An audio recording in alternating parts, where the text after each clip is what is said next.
Cadê? Aí. Ah, tá colocado. Esse aqui participou de tal vez. Esse aqui foi na época do carro que não era, aquelas coisas, sabe?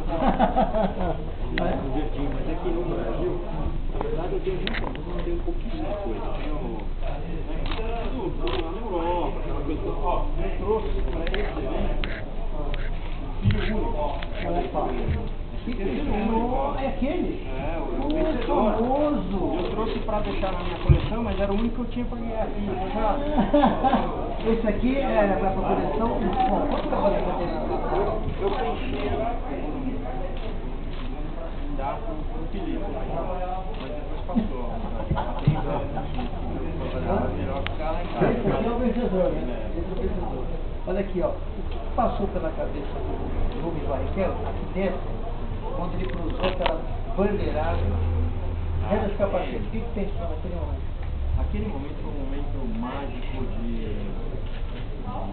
Foram 5 anos, foram muitas corridas, algumas de frustração, outras de alegria por saber que você guiou tão bem, mas o carro te levava a 9ª colocação, enfim.